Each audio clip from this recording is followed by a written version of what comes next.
Please stand by.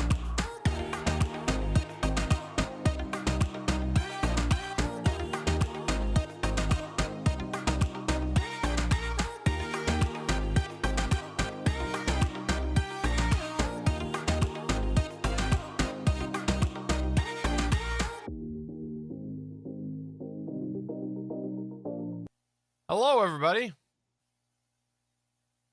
Hello. Hello. Can you hear us? Let's see if they respond. There we go. It's working now. I think they can Swamp hear Rat us. says hello. And did we determine Swamp Rat? You said different name.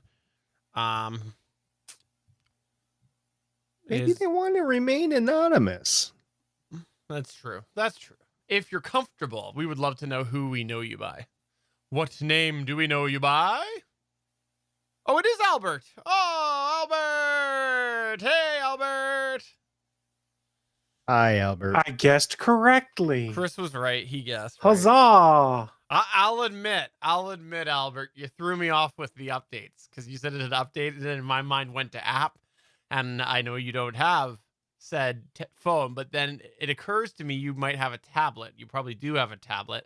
That's probably what was updating. So, or do you have a Mac? Might have a Mac with an app, or a Windows. No, Windows wouldn't make you update. I thought Albert was on a Linux machine. See, now you're throwing us all off, Albert. You didn't do any of this, but I'm blaming you. This is the only place I couldn't use my regular name. Oh, well, that's too bad. That's okay. We'll try to remember that you're Albert. If you do want to come to Discord, we'd be happy to have you in our Discord, and then you'll also, you can communicate that way as well. Because I believe SP, can you send a test? I think you're in there, right? Yeah. You can always alias yourself in Discord too, I think, and that would carry over. Yeah. There we go. See? I think. There he is. And then I think the Twitch people will see that too. Until my channel gets so big that I want to make money and have to only use one server. It's not going to happen. Does that mean I'll start getting paid then? It's not going to happen. And we'll have to try to, what is it called? Partner our Discord server? No. When your Twitch channel gets big enough to have to do that. I almost left the Discord server because I saw that they went partner and then blasted everybody. I'm like, oh, guess you're just trying to brag. So I almost left it. Okay. It's a true story. True story. I legitimately went to go and then like, no, I'll just stay because I don't do anything in the server, but I'm like, yeah, seems like a bit of a humble brag tagging at everyone to talk about being a partner server. I don't like people tagging at everyone, to be honest. I've turned that off on most of mine. Well, I guess it would be important if you were using it to record at a high bit rate because you get the highest bit rate when it's a partner server for everybody in the server. But why would I care? Why would I care? Steven doesn't care because he's mean. I don't care. Why would I need that blasted? Because if I was using that, presumably I'm coming into the server more, and I would notice it. Steven has it set up so that every time he logs in, it says "at everyone, I'm here." Oh, I like it. Is there a bot to do that? I bet you there is. Steven has entered. Hey, it's just like Norm, Steven. Yeah. Stevie. I mute most of the servers too, Suncast. Apparently that one I had not. All right. I think I know which server you're talking about. Yeah, you probably do. I didn't even know you were still in that server. I don't leave many servers, but okay. Yeah. Yep. No, I did not find. I lost interest in the material in there a long time ago by the way the conversation turned. But I have 5 servers that are not muted. Everything else is muted. Yeah. There we go. Hey, he's in the Discord. Discord, Albert. Yes, I know because we're testing it, Albert. I don't have very clear directions, but since this seems to be working, we'll give it another couple weeks. If we decide to go all in on this, then I'll make the directions a little more clear. It's a little bit more clear. Clear as mud. All right, let's do this. Should we do this? Are we actually going now? I think we should do this. Okay.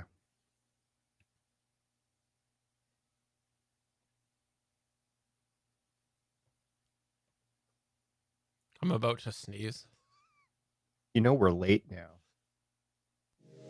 I'm SP from Legends of S.H.I.E.L.D., a show about the general Marvel comic universe, part of the Gonna Geek Network, just like the show you're checking out now. Shows on the network are individually owned and opinions expressed may not reflect others. Find other hilarious and fun geeky shows at GonnaGeekNetwork.com. This is the official GonnaGeek.com show. Each week, we run down the latest news and happenings in the world of geek. These are your hosts for the show, Steven, Chris, and SP.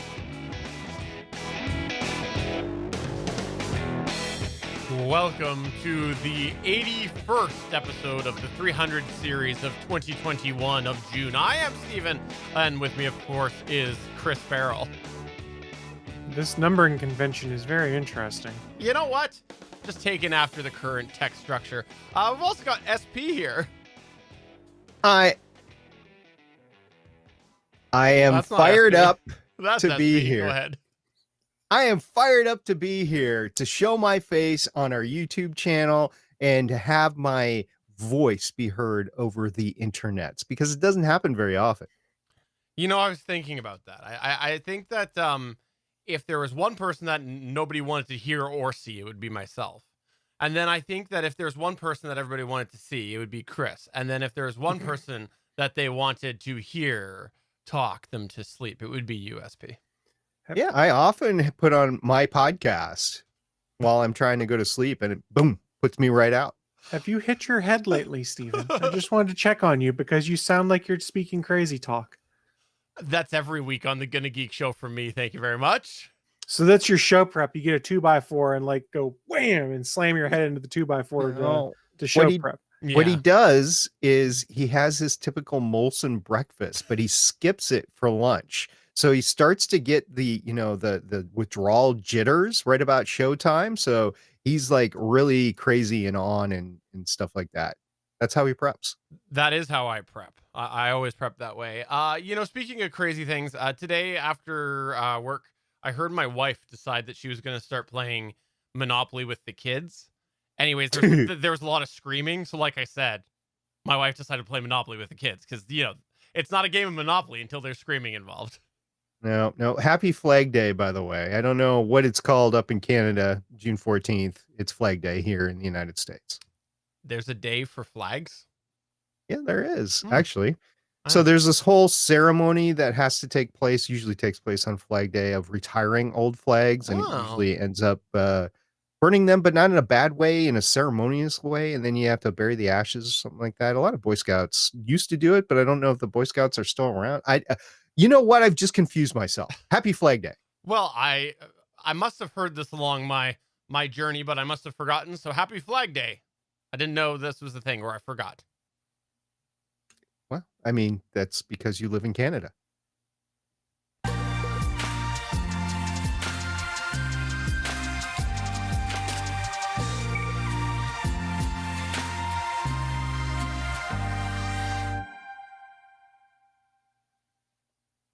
All right, let's start off today with some space news because apparently there is a story that SP wants to talk about because he's our Venus, his desire, or our desire. Anyways, go ahead. Well, first, I'd like to talk about the Olympic trials that are going on right now. How are they going up in Canada? I know they're on the TV here in the United States. Have you been watching the lead up to the Olympics in Canada? Not having anything to do with the Olympics this year, but that's probably not appropriate for this podcast. So we'll leave it at Not that. anything to do with the Olympic. Would it be anything to do with the Canadian uniforms? Exactly what I was going to ask. No. He doesn't like the tuxedos. No, we talked very much about my opinion on that. Definitely has nothing to do with the uniforms and has everything to do with things that I'm not going to talk about on this podcast.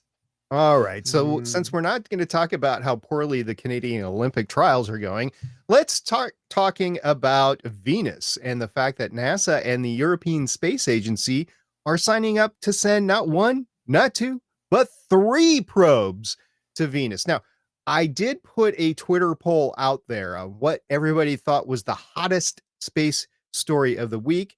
I put SpaceX in there. I put Blue Origin in there. I put 3 manned space things, and then I put down in there the next planned missions to Venus or something like that. And everybody's like, I want to hear about that. Okay, just to let everybody know, we're not sending anybody to Venus. This is a probe, unmanned, uncrewed. This is not a crewed mission. All right. So NASA Administrator Bill Nelson announced on June 2nd, 2021, as part of the Discovery Exploration Program, not Discovery Channel, Discovery Exploration Program, that the 2 new missions to Venus, Da Vinci Plus and Veritas, beat competing missions to Jupiter's moon Io and Neptune's moon Triton, with launches expected between 2028 and 2030. I'm trying to figure it out because it's frozen on both windows. So I think if you look on Frozen for me. it's frozen on you even independent of this, right? Like if you pulled up his frame in video, is he Let frozen? me, Can you hear me? We can. we can hear you, but Yeah. you are Oh my frozen on both. God Okay, let me do something to try to. bless it. I'm not even seeing myself in the OBS, so Okay. I don't know Okay, if but it's on my end. but Chris, in Ninja, he's frozen to you. He is frozen in OBS Ninja or Video Okay, Ninja perfect. or Okay, so it is whatever on, we on are. his side, so it's not mine. But let me though kick your connection by doing Rainbow Puke. Let's see if that does anything. No, Rainbow Puke didn't do anything. I don't know. He might even be gone right now. SP, are you there? I'm still Is there? here. Okay. Let's go in and everybody, you're gonna lose audio for actually I'll do it differently. I'm going to take a look at how much I'm pulling from you. You might have to drop out and drop back in, but let's just do this really quick. Well, hold on. Let me disable video and then Yeah, I'm not pulling much from you. enable video. Cannot start video source. Interesting. Okay, so that's we should just animate like a Conan O'Brien segment. Do you want to hop out and back in or unplug your camera? and plug it back let me kill some in? Oh man. processes You here. don't want to say that with that gap. People are going to take that and extract that clip, and you're going to have all sorts of things on the internet. As much as I've let me kill spoken some- on the internet, Remember, think he it's did say fine. Canadian Olympics, so we could make the Canadian into an S, and be like, "Let me kill some all right. Canadians." I'm getting out of here. I'll be back. all right. This is annoying. Okay, we'll see. That's weird. That's the first time I think we've had a camera freeze on this service. Interesting, or as Cody Goff says, Pinteresting. Pinterest. I don't understand Pinterest still. I don't. It annoys me when I find something and it's on Pinterest. I'm like, I'm searching for something and Pinterest comes up. I'm like, no, can't figure it out. Yeah, I don't get it. I'm just not wired for it. I barely understand Instagram a lot of the time because I'm old. But what do we think? Pinterest or Pinterest? You guys hear me? Sorry, say again. Can you hear me? We hear you, Yes. but your video is all. Yeah, I'm gonna try the whole unplug the camera and plug it back in. Hold Oh, on. the old C922, plug it out and plug it back in. Yeah, we're gonna try it. Man, we've had that on Skype. We've had that on So the- Discord. We've had that on this now. So that's The a goal now is not to freeze.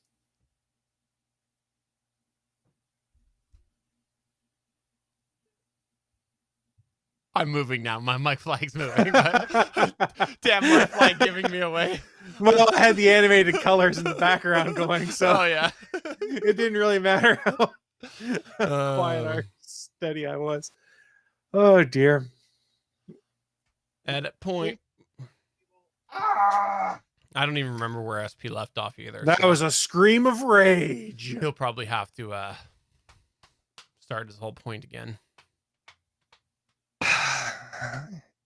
This was all a plan on your part, wasn't it? It was because he badmouthed the Canadians. Could not start video source. What the hell is Weird. going on? All right, I'm going to. You want to reboot? Yep, All I'll be right. back. He'll be back. Well, we'll just entertain you for a little while. Let's do this screen. We here. can drop my second news story then, since we'll probably go a little over on time, and that's not the end of the Are world. you okay with that, or? Yeah, I'm fine with that. I can also. It's an okay news story, not a great I news can story. also So I'm fine. like with it. mine's really short at the end too. It's just sort of an acknowledgement. So we'll see where we're. I at, mean, so. I can power through it pretty quick if you still want to do it, because I was Okay. really just going to talk 2 Avengers game updates, but I'm just as happy killing it if need be. Okay. There you go. You guys can pull that out where it says I'm just as happy killing it. You can send that to my boss at chrissboss.com. Is chrissboss.com a thing? I have no idea. Chris's Probably. boss. I did notice, Steven, that my ownership of stevencast.com is about to lapse. So I'm not renewing it. I forgot you about want it. stevencast.com. I do too. I don't even know what I mapped it to. Let's talk offline. I might keep it.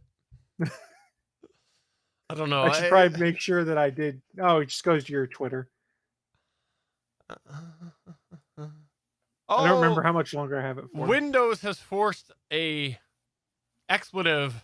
Sorry, it's a expletive forced reboot update. Bum, bum, bum, bum, bum. Bum. Did you want to join from your phone?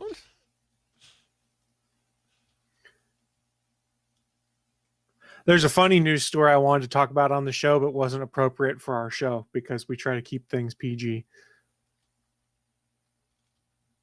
But did you see, without going into details, that DC asked the Harley Quinn team to remove a certain scene out of season 3 of Harley Quinn No. on HBO Max? No. Batman performs a sexual act on Catwoman. That's all I can really say. And they said, why? Because heroes don't do that. I'm pretty sure Batman uses every tool at his disposal. What? I can't tell you because Yeah. we have to stay. Well, this isn't actually recorded in the podcast, right? Yeah, This is- it's not. Yeah. but So here, I'll read the tweet. DC I asked don't the know where my Harley Quinn. Twitch is flagged at though, but It's not that terrible. DC asked the Harley Quinn team to remove a scene from season 3 in which Batman performs oral sex on Catwoman. Why? Heroes don't do that, was their reasoning. What? there is a this adult Batman that's like not made by those parody pornography companies. It's the Harley Quinn show is very adult. If Oh, you haven't okay. seen on HBO I have not Max, seen it, no. it's very adult themed with language and adult themes that are going on and open talks and conversation about sex and things like that. So it's Okay.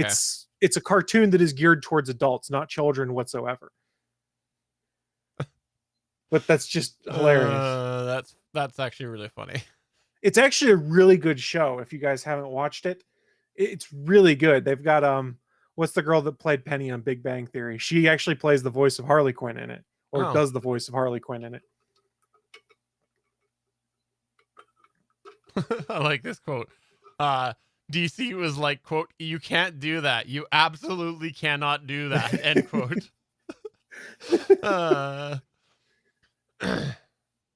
A quote, "No, it's that we sell consumer toys for heroes. It's hard to sell a toy if Batman is also going down on someone." End quote. Isn't that fantastic? I just thought it was hilarious. So I kind of wanted to talk about it, but I knew we Yeah. couldn't do it during the actual show That itself. would have been fun though. Fun to talk about that, but dodge that. Hey SB, I'll just get you added on here. That'd be Can you fu- see me? Yeah, Yeah, we see can you. see it. That would be fun to kind of skirt it without crossing the line, but everybody who's adult knows. My favorite reply I saw that one goes is, I would make the argument to the owners of the IP, DC is wrong. Batman uses all the tools at his disposal. And that's our adult-oriented break from our regular coverage of things here on the GonnaGeek.com show. This is the Gonna Geek After Dark segment that gets cut out. So I'll throw it over to you to do your news point again. Hopefully I can, and I legitimately will try to stitch in your No. Olympic joke. So No, 'cause no, I thought good. that was funny. We can just whatever. No, that was good. Hold on. Okay. Edit with SP return. Okay.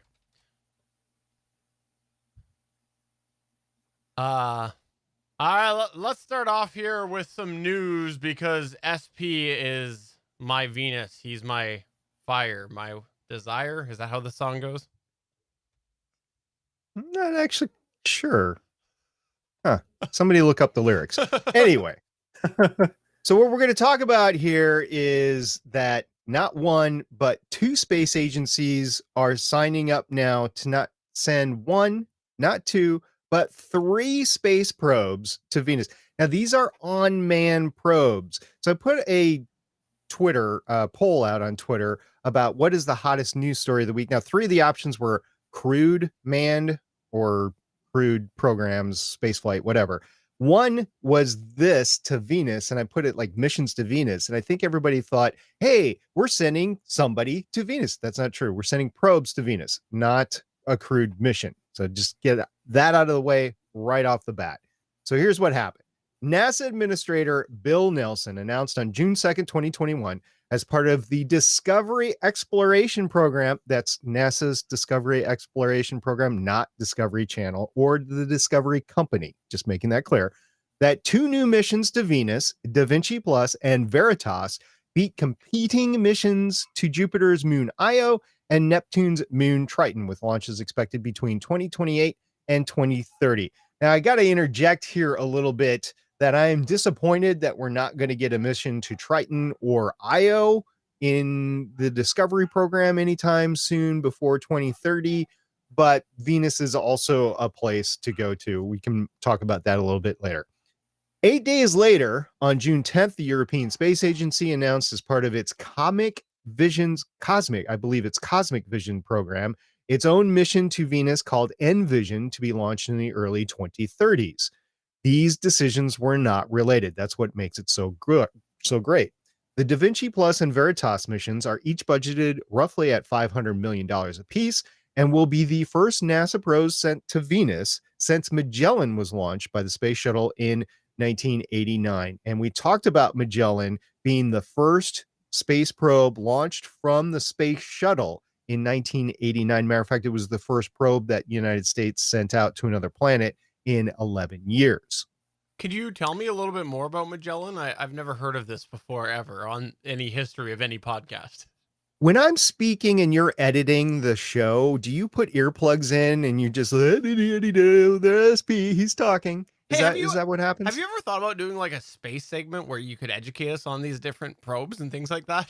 Maybe we should call it the Space Symposium. Matter of fact, maybe we'll record one after we do this and then slip it in after the fact into Gonna Geek episode 365. I think it should be the Space Gymnasium.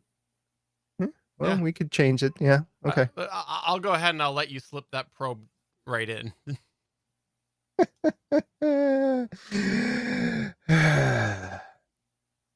Moving on.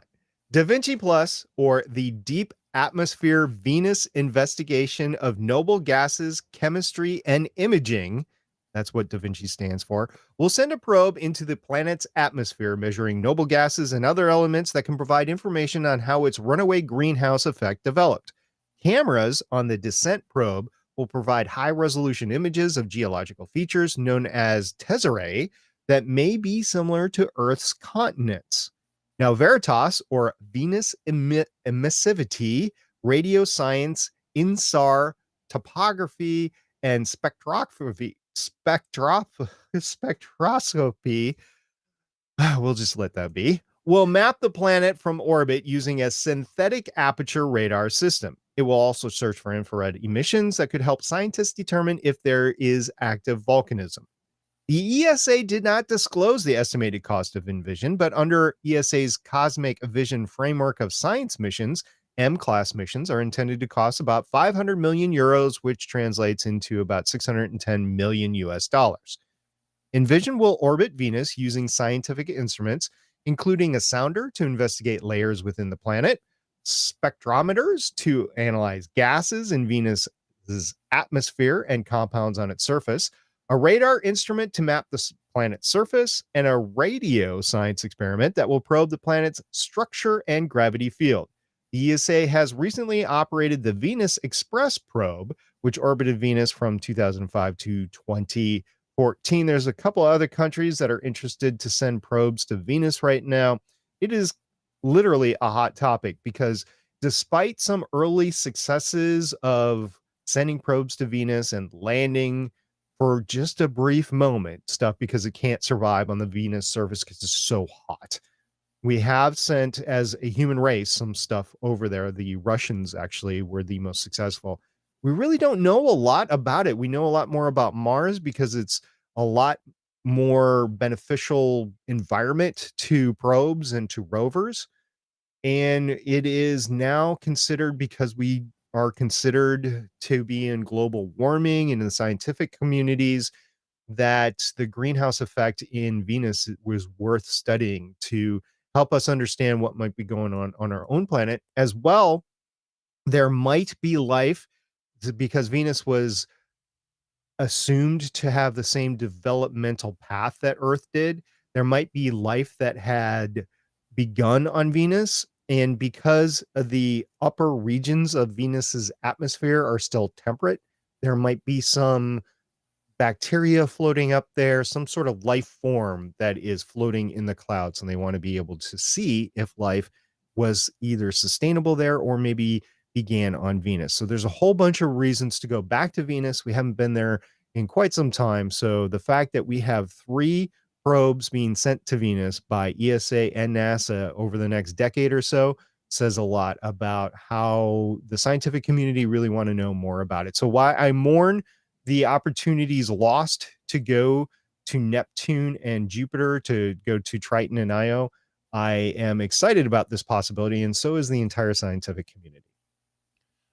I like this story because, all kidding aside, I know I was joking, like I made the joke about, oh, you should hear more about this, but I know you did talk about like the previous endeavors here, and they were a long time ago, and I kind of feel like we're almost looking at space exploration through a different lens than was during the era that we previously went. Like, seemed a lot of it was sort of check mark based, and I know there was scientific things that came out of it, and every time you do the symposium you tell about us all the learnings and whatnot, but I feel like with the current situation with space and the lull that was there with some of our exploration, I think when we do missions like this, they feel more purposeful just because we're going back to somewhere that we could easily just write off, and we go somewhere new, send a probe somewhere new. I feel like it's good that we're not writing off Venus. It's very good that we're not writing off Venus. It is there's only so many inner planets that we have. We have Mercury, which is basically toast right there next to the sun. You got Right. Venus, you got Earth, and you got Mars.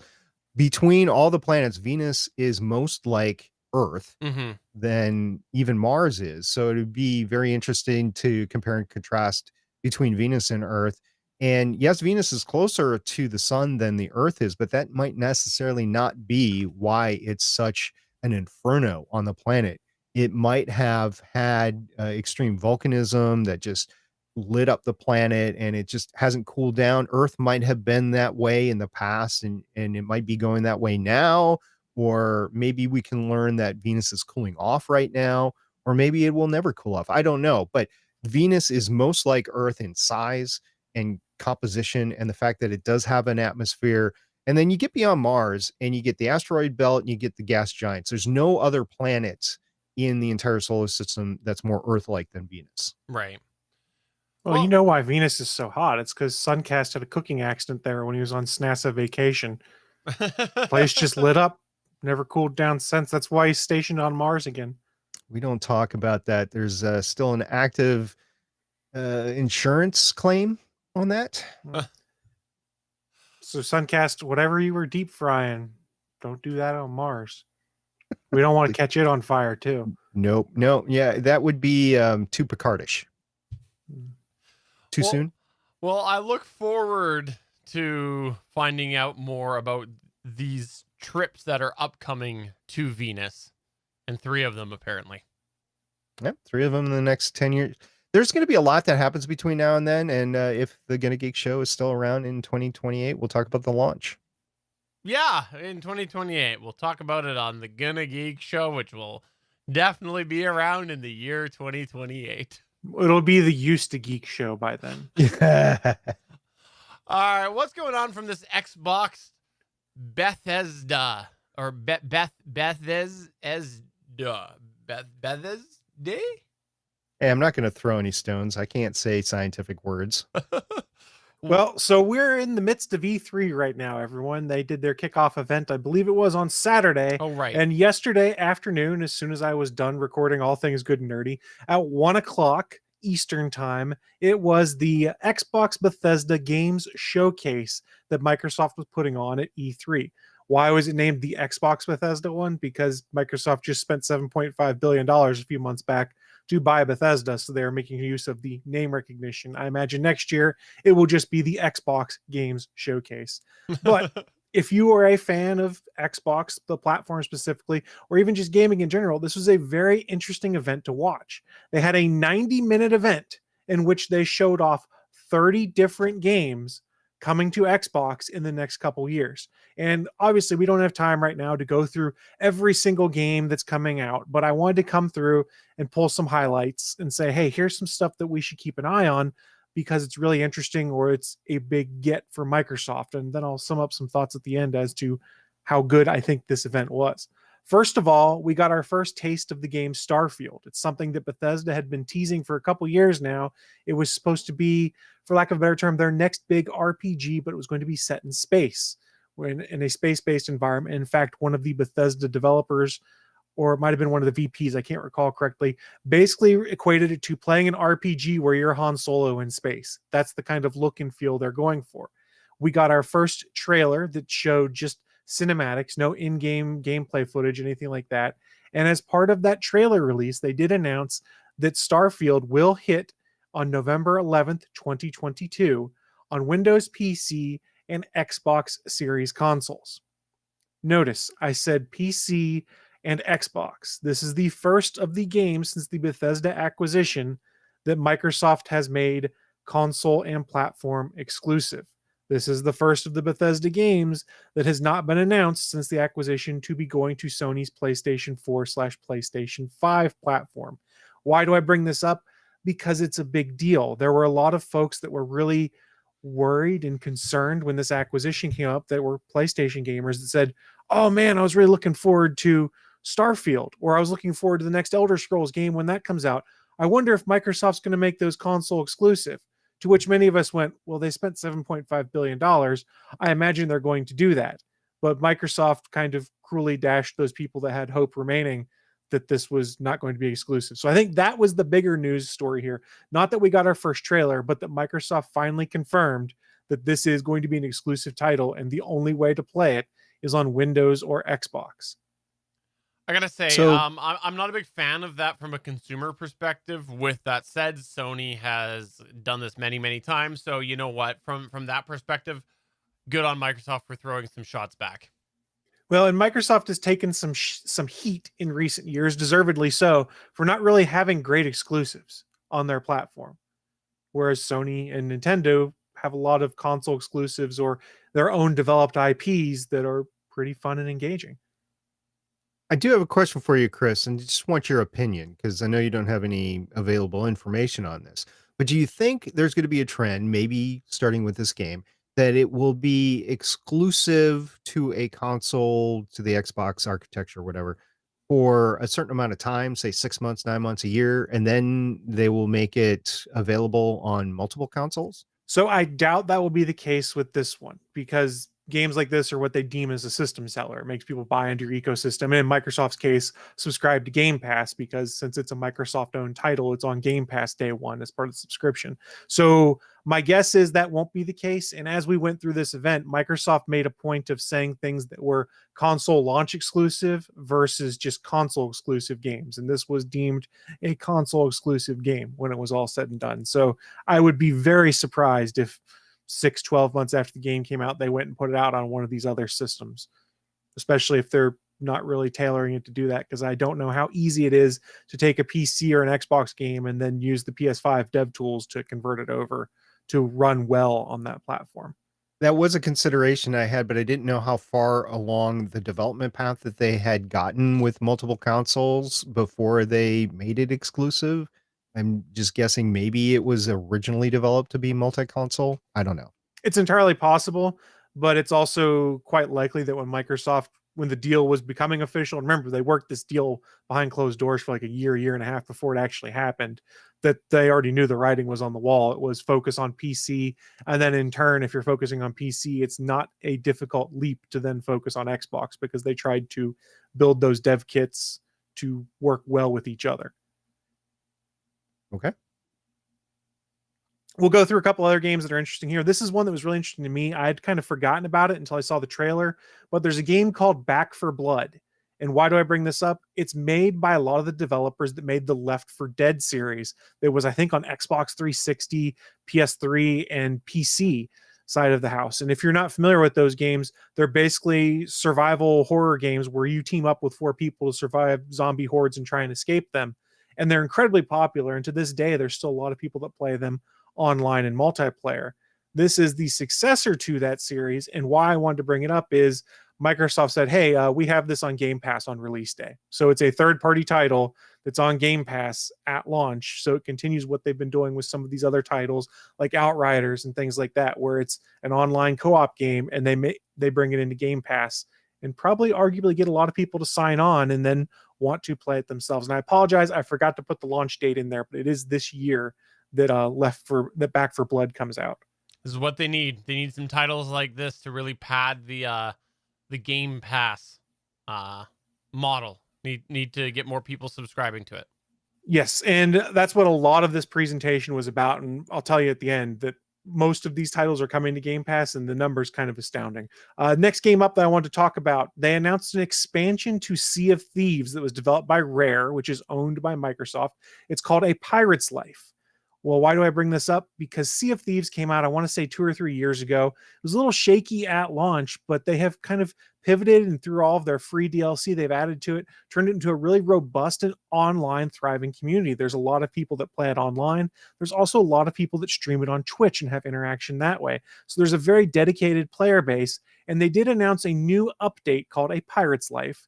This free update is coming on June 22nd, and is an add-on to the game that will feature new characters of the series, such as Captain Jack Sparrow and Davy Jones from the Pirates of the Caribbean films. So they are bringing Captain Jack and a lot of the mythology from Pirates of the Caribbean into this game. They are doing like a story set in this world that allows you to interact with these characters. I don't know how much Microsoft paid Disney to make this happen, but it sort of makes sense. While Pirates of the Caribbean may not be as popular as it was, say, 5-10 years ago, there's still a lot of people, especially when you get to the 30 to 40 range, who grew up watching those movies as teenagers and early 20-year-olds, that really have a lot of nostalgia for that. And now you're bringing these characters in they really enjoyed and making them part of a pirate game. Great pull. You know, I wouldn't be surprised if Disney was more on board with this than you originally think, because they know what Sony's been doing with the Spider-Man character as far as gameplay goes. And you know, that relationship, while currently is in some form, we know during the most recent contract renewal, it's not the greatest relationship that Disney has with Sony over Spider-Man still. And so I wouldn't be surprised if I didn't see Disney put more and more of their characters on the Microsoft side of things to, you know, as a bit of a one-up of Sony and their use of Spider-Man. I sort of also see them using this as a way to test the waters to see whether they can go back to the Pirates of the Caribbean franchise and do something with it, because they had kind of milked it down to its last drop at one point in time there. And if enough people get interested, maybe they can make, oh, maybe there's a little bit more water we can wring out of this washcloth that is Pirates of the Caribbean. Fair point. But I'm cynical. So I don't know the video game landscape as well as I really want to. Disney has their own capability to make video games, right? I mean, they've done it with Star Wars and Marvel, right? Well, they had their own. They shut down pretty much all of those studios when they acquired all of those properties and contracted it out to third-party developers. Hence why Okay. EA has been making Star Wars games, and like they made Disney Infinity and they shut all that stuff down. So Disney doesn't have any in-house other than mobile games developers, is my understanding now. Okay. So this is the opposite as we've seen on the screen versions, the film and the television versions, where they're gobbling up everything so they have all the IP. They now have this IP and they're just delving it out for others to develop. Seems like it. Okay. Next up in this series or slate of things, and this did not close the show, which really surprised me. We got a trailer and a preview for Halo Infinite. And if you watched E3 last year, Halo Infinite's debut was widely panned because it didn't really look that good. Well, I think they took that to heart. Halo Infinite looked a lot nicer. And they also did a in-depth deep dive into the Halo Infinite multiplayer, showing off new weapons, new features, new ways to kill people in the game, new armor. It looked fantastic. It looks like a lot of fun, but here's the key.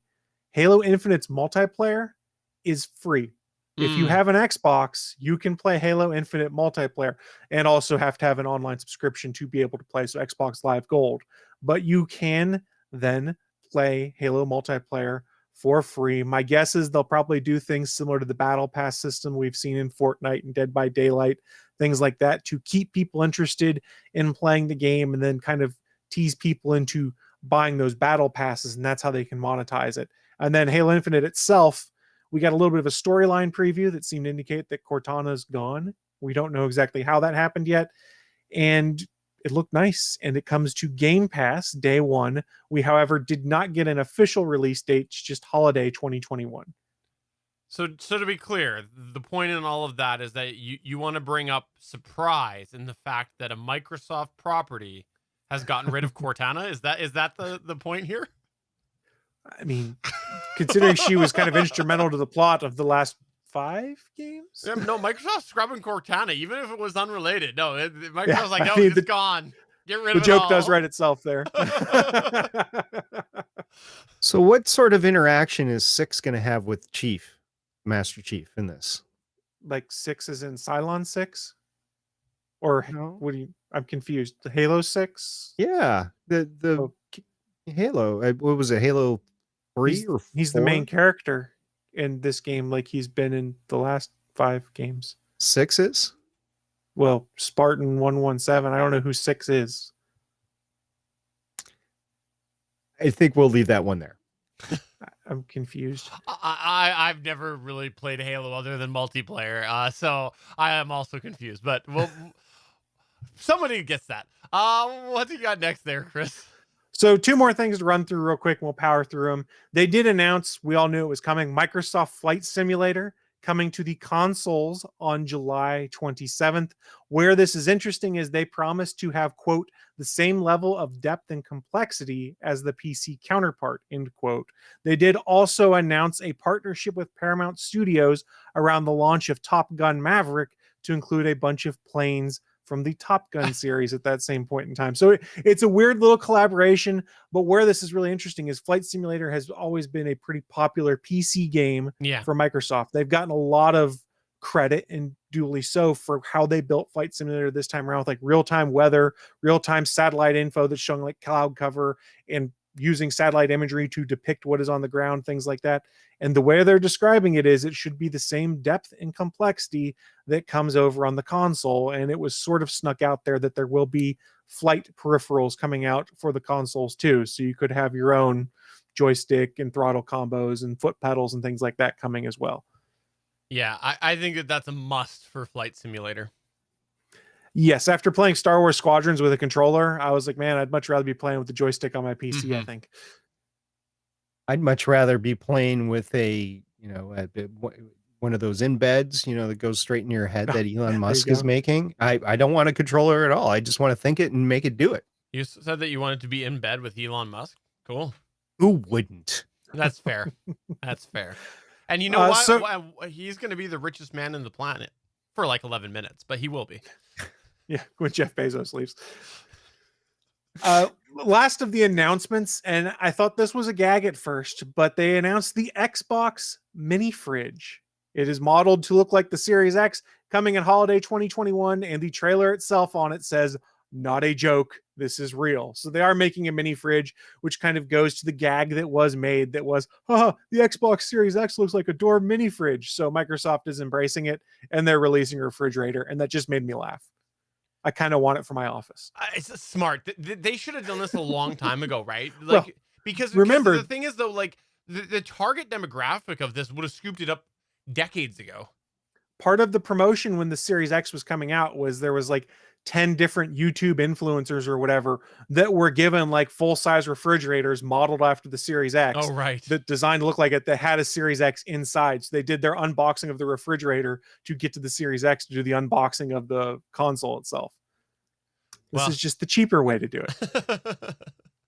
I wish it was a little bit bigger so I could use it as a wine cooler. Yeah, it looks like it only holds about 6 cans of whatever your chosen beverage is. Yeah. Be it a soda, tonic waters, bubbly waters, beer, who knows? Is it long enough to even put a Monster in there? I don't know. You might be able to, it's probably tall enough that you could put like 4 in there or something like that. It does not look like it's very big. It looks like it's one of those things that's kind of designed to go like underneath your gaming desk or whatever to hold like 4 to 6 cans of your chosen beverage so that you don't have to get up to go get a cold drink. I'll be honest, if this would actually hold wine, I would buy it. No, we don't know the price either. So let's also keep in mind Microsoft could make the price something ridiculous. We'd all be like, price isn't an option for the man that's in bed with Elon Musk, okay? Yeah. That's a fair point. I got his credit card. Hey, we're gonna go on a little spending spree. So I mentioned at the top of this that Game Pass is the big play for Microsoft. We talked about it last year, how it was such a big deal that Microsoft first-party games were all going to be day one Game Pass games. So there were 30 games that were showing off as part of this showcase. 27 of those 30 are coming to Xbox Game Pass. So that's 27 games that will be added. Microsoft's trying to do like a major release each quarter, sprinkling with all these other games that come as part of your monthly subscription. So let's say you wanted to play like a third of those 10 games, that would be $600 roughly, because it'd be 60 times 10. They're kind of showing the value of your Game Pass subscription here, where you have the current back catalog that's there and then 30 new releases coming. This is crazy, guys. I'm super excited to see it. I think that it's awesome. I think it's a step in the right direction. I think that they're missing a big opportunity right now with the huge amount of backlog that is hardware for years to come, as we know, on the Microsoft and Sony side. I think that they obviously would prefer to get everybody to buy this round of consoles before they go and they create a really good cloud service, because then people will double pay. Some people will. But I think that they just like this, because Sony's going to be in the same problem that Microsoft is, that this whole thing was a big missed opportunity to just like go hard on the cloud service, because there's a lot of people that would sign up like that at a premium price even, because they can't get a console. They can't get a console right now. That is coming out of beta, it was announced. And it wasn't part of this event, but part of the pre-E3 stuff that came out is Microsoft announced that they are going to be working with television makers to embed the xCloud service in televisions, and also presumably making their own USB or HDMI dongle that will plug into TVs that will be able to run the cloud streaming service. They're just not quite ready. And more importantly, that all of the servers that are being used for xCloud have been upgraded to Series X devices instead of the One S devices it had been previously. So they are getting there. I agree with you. That's the problem. But one thing also remember with all this Game Pass stuff is the vast majority of these games right now, like 95% of them, are cross-generation, meaning they'll play on the Series line and the Xbox One line. So until you get to things like some of the later announcements, like the Bethesda game to kick things off, those are exclusive to the Series X. Everything else so far is playing on the Xbox One line of things. So it's really interesting to see where they're going with it. This is a great showcase. I was really interested. Some things to note. They didn't show off Avowed. They didn't show off the new Fable game. They left a lot of stuff on the table that people wanted to see, which means, holy crap, there's a lot more stuff that's going to be coming. And sort of makes sense because Microsoft owns, 30 development studios at this point in time that's now under the Xbox banner. It's really interesting to see. And to sum up all of this, there was a tweet that I saw that I think kind of encapsulates how a lot of people feel, and I sort of agreed with it. Andrew Crossley had said on Twitter, so for years, people complained that Xbox did not have enough exclusive games as the PlayStation has. Now they're building their library. People are upset they're exclusive to Xbox. I'm sure Xbox and PC players like me wanted to play Spider-Man, but we couldn't. Get used to it. Like I said, I've said it many times on here, and I used to be one of them, so I'm speaking from experience. Gamers, as a generality, are unhappy people. Like that's just the way that it is. That culture is, and unfortunately, I've long passed my days of gaming, and it was rooted back when I was a gamer. So they're unhappy people because they're sitting in their parents' basement playing a game. See, I and didn't not say dating. that. I didn't say that. I think that there's just been such a culture built around like gamers just wanting something very specific, being so vocal, and getting it in certain ways that there's like entitlement bred in the fabric of the game community. Here's part of the problem you have with the community, and just here's how I see it: is I moderate 2 Xbox subreddits on Reddit, so I see some incredibly toxic and insane stuff. And what it comes down to is there is a small chunk of people that feel like every time something comes up, they need to justify to themselves why they spent $500 on this plastic box with silicon inside. So they just have to be like, well, this is great because of that, and I couldn't get that on the PlayStation, so that's why I spent my $500. That's basically what all these arguments come down to. When you start reading it, is, oh, you're just trying to make yourself feel better that you spent $600 on this, and that's why. And I understand to an extent, and at the same time, there's other people who reply, well, just get both. There's not a lot of people that are going to drop $1,000 on 2 consoles to be able to do that. But just let people enjoy what they like. The whole console warrior mentality really just needs to go away. Just play games and enjoy them. Yeah. I do have a question for you, and I don't mean this to be a big side, but I want to know now. So the Xbox Series X has been out for half a year now, give or take, right? 6 or 7 months. I think it came out in November. If I was interested to try to get one, what is the best way to look for one and buy one now? So it's the same problem that Sony's been having with PS5s, is they're tough to find. The easiest way right now is, I'll give you a couple different suggestions. There are some of the Xbox subreddits have their own Discord server that have inventory trackers on them, where you can follow that inventory tracker and get notified. They have bots that'll notify you when things come in. On Twitter, if you follow @Wario64, he's really good about posting he, she, they. I don't know their gender, so I apologize for gendering them, but they post anytime there's a game sale or deal of any kind of significance, and anytime Xboxes or PlayStations are in stock at, say, Walmart or Target or Best Buy, they tweet almost immediately when that happens. So if you turn on tweet notifications for Wario64, that's a really easy way to do it. And then just go on the subreddits, because people will post things on there too. But Wario64, I think right now is the simplest way to find that, because I just saw yesterday probably 4 or 5 different tweets about Xboxes and PlayStations being in stock, and here's the direct link to go and order them. And luck. Oh. Luck. Yeah, there's a lot of luck. The scalpers are still doing a bang up job of getting all the consoles and then trying to sell them for exorbitant fees. Yeah, that's how my brother managed to get his Xbox, was he just happened to be on Reddit at something stupid, like 2 a.m, and someone on a Canadian subreddit had said, hey, Best Buy has them or whatever. So it's tough right now, and the chip shortage is not helping things. I think Microsoft has had more availability, and read into that what you will. Either it means that they have not as much of a demand as Sony, or Microsoft's done a better job of getting a higher number of consoles out there. I don't know what the answer is to that, because neither Microsoft nor Sony are sharing how many consoles have been sold so far. I guess we'll talk at a different later date about if this is good or not for Sony and Microsoft, but thank you very much for the okay. Thank you very much for the information. I am not personally interested in trying to find one, But say one of my kids, if they said now that they wanted one for the holidays, then I would be interested to start to try to see to get one, but I'm not going to do the tickle me Elmo thing ever again. Well, and as part of the pandemic, most places are not stocking them on shelves. They're only stocking them online and then allowing for store pickups. So that's taken one of those other methods people had, which was, hey, I know the truck comes into Target on Tuesdays and Thursdays. I can go to Target and see if any come off the truck. They're not selling them in store because they don't want the crowds coming in to be like, you got PlayStations? I need a PlayStation. Right. Fair enough. All right. Well, moving on to the next news point here. It's looking like we might be seeing the end of Windows 10, because rumors have been heating up over the last few weeks that Windows 11 is coming, and now it's looking like that is solidified. Oh, by the way, winter is coming too, according to my show notes. Today, Thurrott.com reported that a Microsoft support document has been edited to say that Windows 10 Home and Pro will end support October 14th, 2025.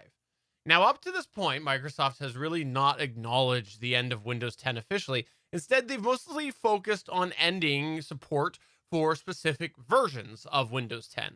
You know how twice a year you get the Windows 10 updates? Well, this is what they focused on.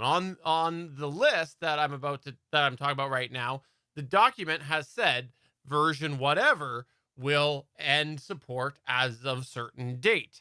And that's what's been on this document, well, website up until this point. But now I took a look at it, and at the top banner, there is a spot that says just generalized Windows 10 Home and Pro, start date July 29th, 2015, retirement date October 14th, 2025. Now, if this wasn't an indication in itself, there's an extra piece of information, an extra block at the top that says important. Microsoft will continue to support at least one Windows 10 semi-annual channel until October 14th, 2025. That's that, twice a year update that I just talked about. So if you haven't been following along, Microsoft has been rumored to be having an event. Well, they are having an event next week called, quote, Next Generation Windows, end quote, which at first was speculated about some of those big Windows 10 changes we had talked about a little while ago. But now the rumors and the promo videos that are coming out are indicating that it might actually be a full-on Windows 11 or whatever dumb Windows name comes, because Microsoft is not known for a smart naming structure. Not on Xbox, not on Windows. So we'll see what happens. I think it looks like they're going to go with 11 based off of the promo, but I could also see them going with, it's the 11th edition of Windows, which is whatever. And it's not the 11th edition of Windows, but I could see them doing that. So we'll see. At the moment, we really don't know, though, if Windows 11 does come out, what the upgrade path is going to be, because if you recall, way back when Windows 10 launched, there was a huge push to get people on Windows 10 with free upgrades for a certain amount of time. You could upgrade from Windows XP upwards. You could get yourself a free upgrade to Windows 10. However, I think it was Windows XP. Anyways, there was free upgrades involved. They did officially retire the free upgrades a couple of years back, but there's been workarounds due to Microsoft's way that they built servers. So, people have been using those, and it's sort of been an unofficial free upgrade since then. So I don't know. Will we see that this time? Will you have to pay, go back a little bit of the way? I kind of wonder if we'll see them go a little bit more towards the Mac way, where you pay a nominal fee, as opposed to the old Windows way, where it was a stupid amount of money. But whatever upgrade path ends up happening, you can bet there'll still be tons of corporations running Windows XP. Well, hopefully not tons in that regard, but it'll be interesting to see what they do. They did also cancel what was a Windows 10S that was supposed to be like the dual screen version of Windows. And we know they had their issues with Windows 8 going back to having like Windows RT at the same time. So they're not afraid to cancel things. I wager we're going to get a new Windows 11 of some kind with some kind of migration plan to try and get the vast majority of people there. It is curious to see them back away from their whole concept of Windows as a service. Maybe they can spin that it is still a service, because they're basically going to say, hey, it's a free upgrade to anyone that meets these requirements on Windows 10. and we saw how easy it was hardware wise to upgrade Windows 10 for old hardware. I would imagine Windows 11 probably going to be the same way to try and move people forward. I don't know. It'll be interesting to see what happens. I don't live or die by the OS on my computer anymore. It's kind of interesting to see what happens. So eventually I'll upgrade to whatever it is, probably. I'm still using Windows XP with Internet Explorer as my browser. Good old Internet Explorer. I am excited to see what happens here because I've been a person that has in general embraced a lot of the new functions from Windows 8 upwards. Like, I actually still stand by the fact that I think that what they did with Windows 8 in the start menu was tough for people, but I actually think it was the right decision at the time. I think they missed the extra bridge between the two, but I think that direction was a smart decision that they went with the menu. Just it was too distant. So I have liked a lot of the new things they've done, but I feel like Windows 10 never settled at the new functions. Like, you have your control panel still, but you have your settings panel. You have your sound panel, but you have your sound like program type thing. You have your apps and you have your programs. Like, you have a clear division. And I think if Windows 11 will finally consolidate a lot of these things, I think that it will be a good move. If we see it similar to Windows 10, where again, you still have that Windows of yesteryear combined with Windows of current, I think this might be too soon. We'll see. I just hope they work through bugs eventually that say you're doing an important task, like you're on a work call, or you might be recording a podcast and all of a sudden stuff breaks in the middle of it, whether it's your audio drivers, your video drivers, and all of a sudden you can't do what you're supposed to do in the middle of like a live event, like Right. a live recording or something like that. I just hope that in the future, when they're doing upgrades, whether it's to an entirely new OS or just updates, that they stop that crap because it's getting old. I still don't really understand why Windows updates have to be the way that they are. I think that they're still structured very dated, and I think that there's a lot of opportunity to have them more courteous. Something like that. I'm a little bit more peeved than what you verbalized there, but yeah, I'm something trying like to that. be nice, okay? No, I would like to cite Apple as having a good window or a good update structure for Mac OS, but I haven't had a Mac, so I can't say that. But I can't think of anybody I've ever talked about that has complained in the same way, which is why I want to give them the benefit of the Well, doubt here, because while I've there, never used it, I don't know, Chris, you've got a MacBook. Like, do you have any problems doing updates? They're slow. Other than that, I mean, it's easy enough. It takes a while to download, and then the install process for their updates is longer than I would care for. Windows Okay. updates are pretty quick.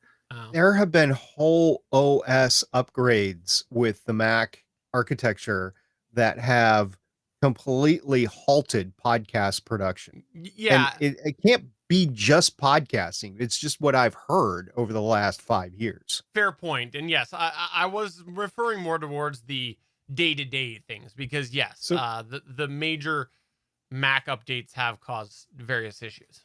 there are problems I think we've talked about in the show before on backwards compatibility, depending on how far you upgrade Mac OS. Is that once you hit a certain point, then there's apps you can no longer run. And specifically creators had a lot of problems with that, be it music creators, artists, things like that. That was, well, if I upgrade to this version of Mac OS, then this software that I've bought no longer works. And I'll have to go to either Adobe Cloud or buy it all over again, or it's just no longer supported because people stopped making it. So there's a trade-off. Like, Windows legacy support for older applications is pretty good.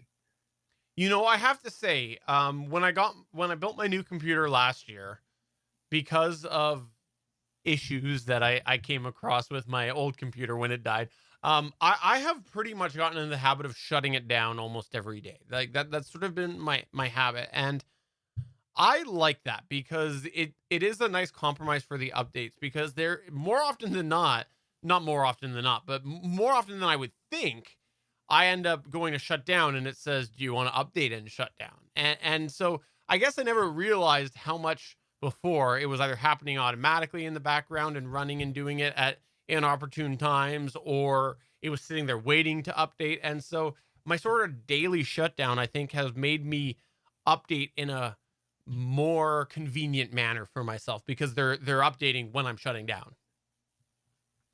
I try to stick with that as well. But here's the problem with that. If you're running a backup service, you tend to want to do it in the middle of the night when you're not working on your machine, and your machine has to be on in order to run those backups. The other thing is if I'm doing some sort of complex edit, like a video edit with a lot of stuff going on, I would prefer just to keep that up overnight, save it before I leave, but just keep it up so then I don't have to run through the whole process of booting it up again, which takes a few minutes. I would like to shut the machine down. However, those two reasons keep it up all night. Yeah, my backup is instant, so like that's generally fine with me, but I can understand that with wanting to leave things running too. It took me a while to get used to it because I was a 24/7 guy, but then I started shutting things down. There's a guy at work, and this is a couple of years ago. There's a guy at work that fought to keep his machine up for like 3 or 4 years. He would not shut it down. He like if a process was stuck, he'd try to find a way around it or whatever. There was so much that he was missing from updates because he did not do the machine, and it was completely against company policy too, by the way. That it was just hilarious to watch him at the end. Like, dude, just reboot your machine. Oh no, I can't do that. Why? And to be honest, he's a little bit on the spectrum, so he was fixated on I got to keep this running.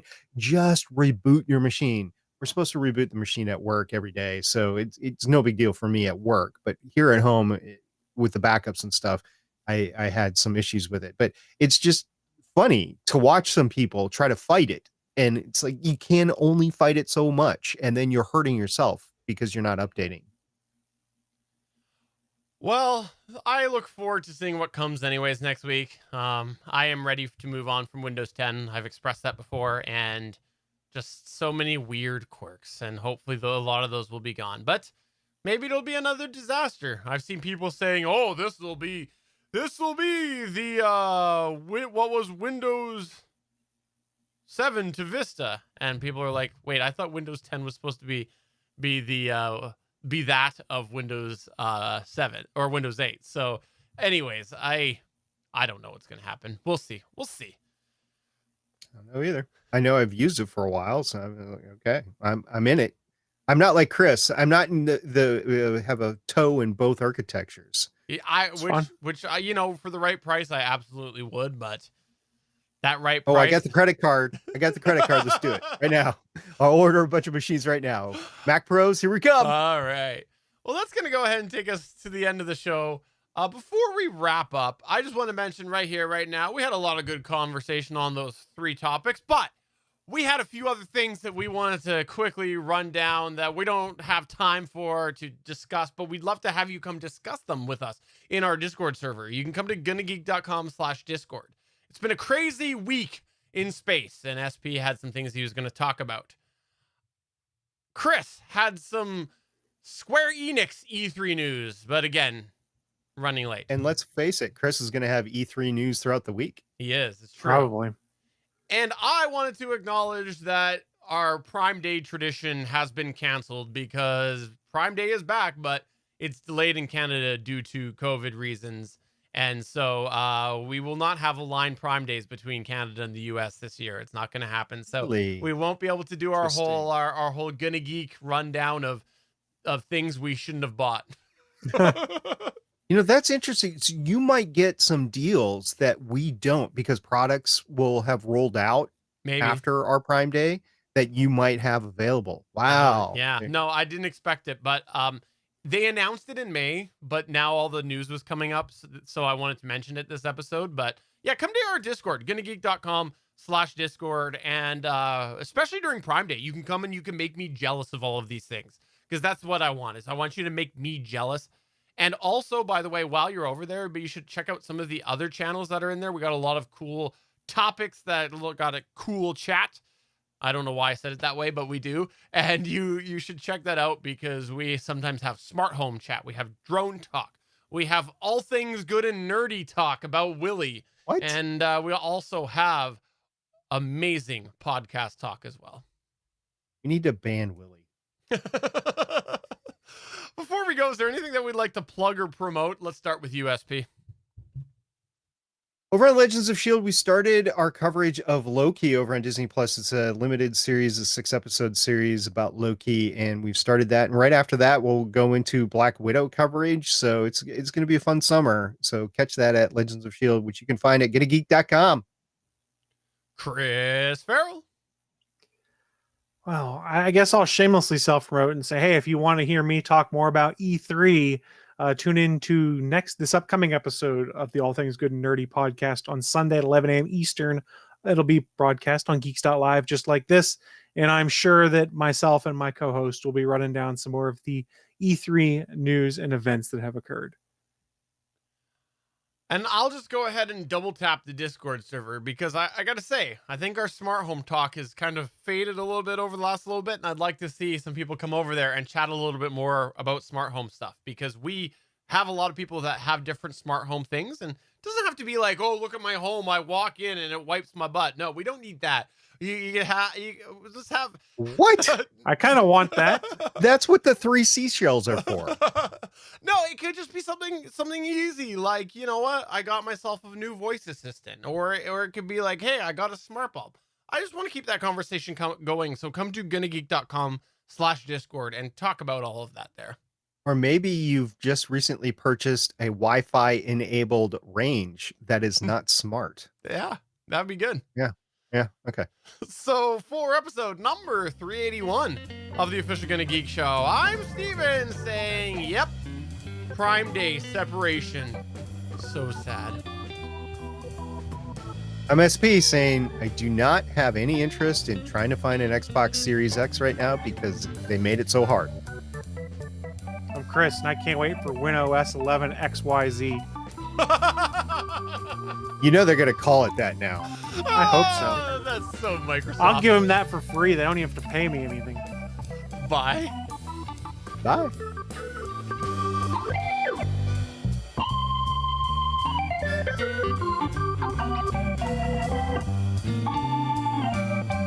Thanks for checking out another episode of the official GonnaGeek.com show. If you like the show, please give us a 5-star review in Apple Podcasts or a thumbs up on YouTube. You can always join us for our live recording sessions, which stream Mondays at 8:45 p.m. Eastern at www.geeks.live. And remember, you can find our full back catalog at gonnageek.com/show. If you're itching for more geeky content, check out other shows on GonnaGeekNetwork.com. Voice work was by Emily Prokop of The Story Behind podcast. That's it for this episode. We hope to see you back again next week.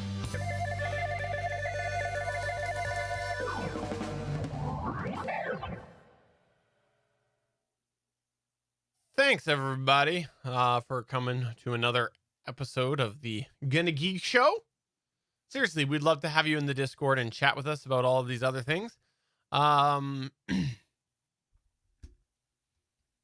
just catching up on the chat. Yeah, I saw the comment there about from Haru Fonzix about how Amazon will just sell everything in the US and screw Canada worse. Yeah, it could definitely happen. I found it very odd, very, very coincidental that they announced the Prime Day delay in Canada, either the weekend or a weekend or two after an apparent multi-facility Amazon COVID situation, but in Canada. It's probably related, honestly. I mean, But it was- and you can't blame them. No, it was May that they have officially announced it, but I know I saw the US articles. People are chatting because it's next week, right, for you guys? Or is it the week Yeah, after? like 21st and 22nd. Yeah, I think so. I don't really have anything I'm looking for other than maybe a small solid state hard drive. Mm. Cameras. Yeah. more cameras. Do you have Cameras. what sort of requirements are you looking at for your SSD?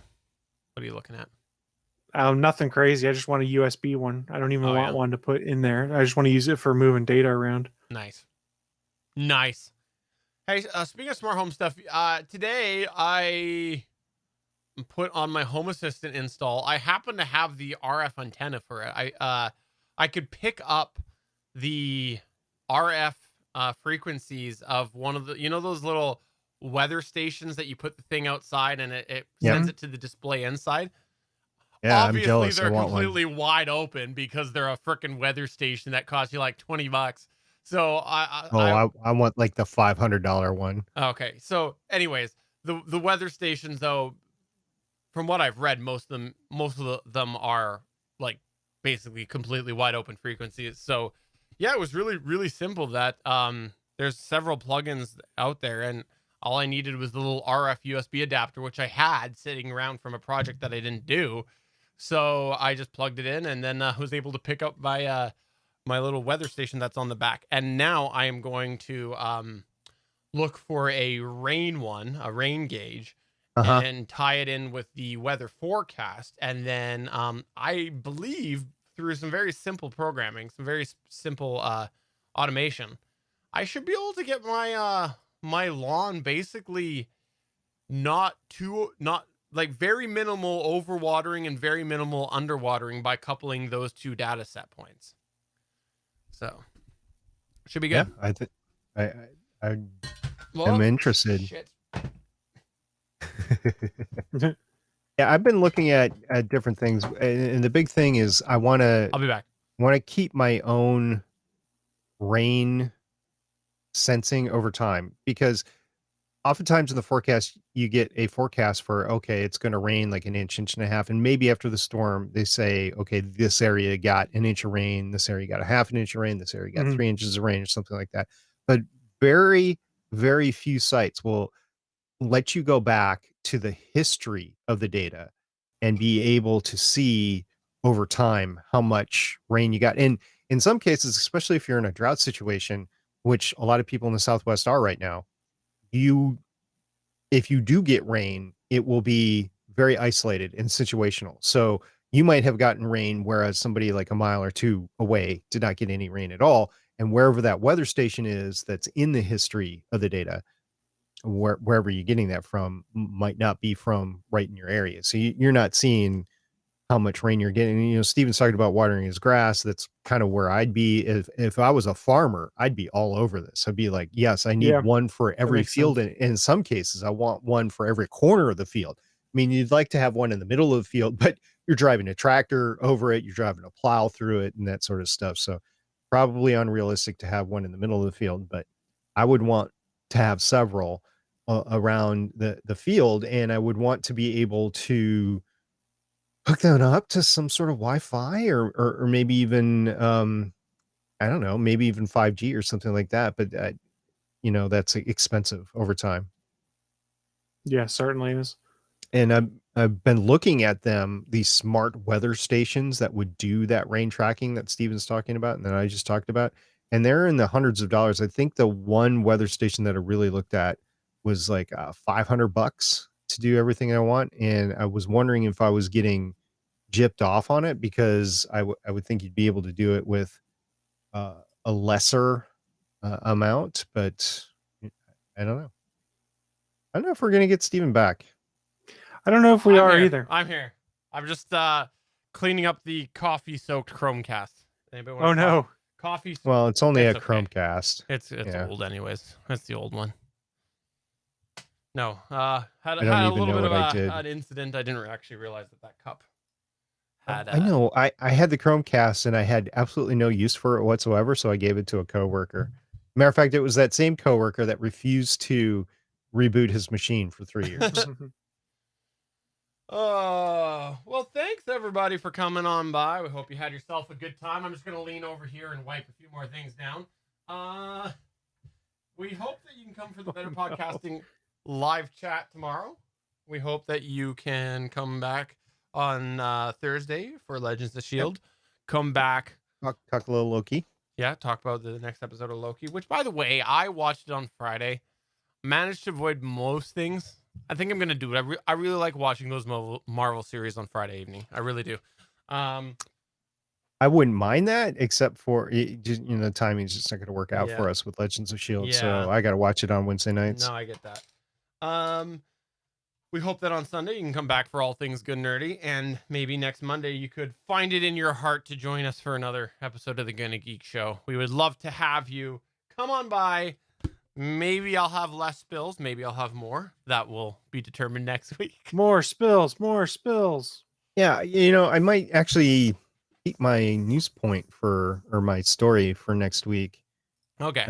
And just about how much is going on in space right now as opposed to like the 60s and 70s, and then we got nothing for a while. So it's just an ever-growing list of everything that's going on today that has never happened since the space race.